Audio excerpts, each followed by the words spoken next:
नमस्कार, प्रादेशिक समाचार के साथ में यारमता सिंह।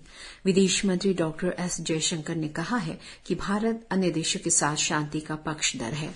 यूक्रेन रूस संघर्ष के बारे में उन्होंने कहा कि युद्ध कोई नहीं चाहता क्योंकि इससे तेल, खाद्य सामग्री और उर्वरकों के मूल्य में बढ़ोतरी हुई है। वे आज नई दिल्ली में भारत की G20 अध्यक्षता और इसका वैश्विक प्रभाव विषय पर एक कार्यक्रम को संबोधित कर रहे थे। उन्होंने कहा कि भारत का नेतृत्व कई मायनों में खास है क्योंकि उसने इसे आधिकारिक कार्यक्रम की तरह नहीं बल्कि राष्ट्रीय समारोह के रूप में आयोजित किया है।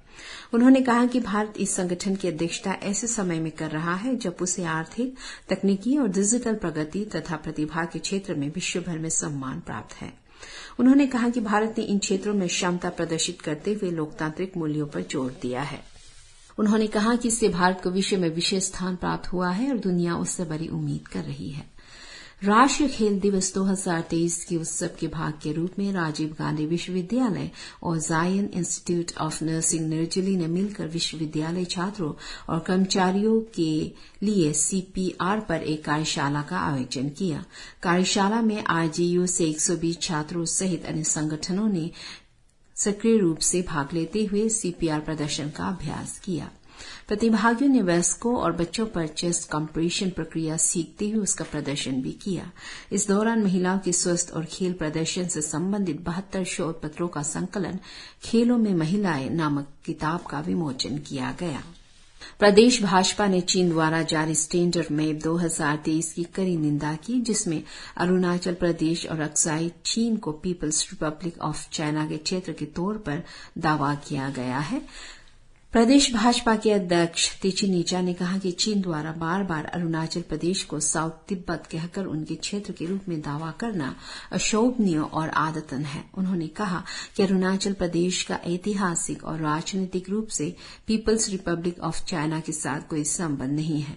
श्री नीचा ने कहा कि अरुणाचल प्रदेश बिना किसी विवाद के भारतीय संघ का अभिन्न अंग है और हमेशा भारतीय क्षेत्र रहेगा। राज्यपाल lieutenant general KT Patnaik Solung त्योहार के अवसर पर आदि समुदाय को त्योहार की शुभकामनाएं दी। राज्यपाल ने कहा कि सोलुंग आदि जनजाति की सामाजिक, सांस्कृतिक और धार्मिक जिंदगी का प्रतीक है। उन्होंने त्योहार की सांस्कृतिक महत्व और परंपरा को संरक्षित रखने की इसकी भूमिका की प्रशंसा की। सोलुंग त्योहार मनुष्य और प्रकृति के संबंधों को सशक्त करते हुए भरपूर फसल, शांति और समृद्धि के लिए प्रार्थनाओं के साथ मनाए जाने वाला पर्व है। राज्यपाल ने आशा जताई कि युवा पीढ़ी इस बहुमूल्य परंपरा को आगे बढ़ाएंगे।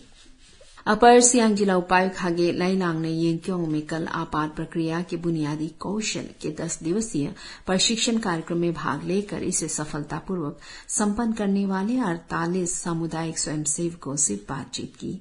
इस अवसर पर श्री लाइलांग ने स्वयंसेवकों को बधाई देते हुए इनके सामुदायिक स्वयंसेवक बनने और संकट के समय प्रभावी ढंग से प्रतिक्रिया देने के लिए आवश्यक ज्ञान और कौशल से खुद को लैस करके समाज में समस्याओं के समाधान का हिस्सा बनने के उनके फैसले की सराहना की। उन्होंने स्वयंसेवकों से समाज की बेहतरी के लिए दूसरों का इंतजार न करते हुए समस्या को खुद सुलझाने का पहल करने का सुझाव दिया। आज विश्व संस्कृत दिवस है। प्रधानमंत्री नरेंद्र मोदी ने सभी संस्कृत प्रेमियों की सराहना की। सोशल मीडिया पोस्ट में प्रधानमंत्री ने कहा कि भारत का संस्कृत के साथ विशेष रिश्ता है। श्री मोदी ने लोगों से अपील की कि वे इस महान भाषा का सम्मान करें और संस्कृत में कम से कम एक वाक्य अवश्य साझा करें। प्रधानमंत्री ने स्वयं भी सोशल मीडिया पोस्ट पर संस्कृत में एक वाक्य साझा किया। विश्व संस्कृत दिवस इस भाषा के प्रति जागरूकता पैदा करने के लिए मनाया जाता है, जिसमें प्राचीन विद्वानों और ऋषियों ने धर्म और दर्शन संबंधी अनेक सम्मानित ग्रंथ लिखे। केंद्र सरकार की नवोन्मेषी रोजगार प्रोत्साहन योजना आत्मनिर्भर भारत रोजगार योजना ने अपने प्रारंभिक रोजगार सृजन लक्ष्यों को पार कर लिया है, जो कि कोविड-19 महामारी के दौरान रोजगार सृजन में अपनी सफलता को दर्शाता है। श्रम और रोजगार मंत्रालय ने बताया है कि इस योजना ने मार्च 2022 में पंजीकरण की अंतिम तिथि तक पूरे भारत में लगभग 71,80,000 कर्मचारी को लाभान्वित करने का लक्ष्य रखा था और 31 जुलाई 2023 तक योजना ने पहले ही इस लक्ष्य को हासिल कर लिया। 75,80,000 से अधिक नए कर्मचारियों की संख्या जो इसके प्रारंभिक रोजगार सृजन लक्ष्य को पार कर गई है। मंत्रालय ने बताया कि अब तक कुल 1,52,380 प्रतिष्ठानों ने 60,44,155 नए कर्मचारियों को रोजगार दिया है। और इसी के साथ ही समाचार बुलेटिन समाप्त हुआ। नमस्कार।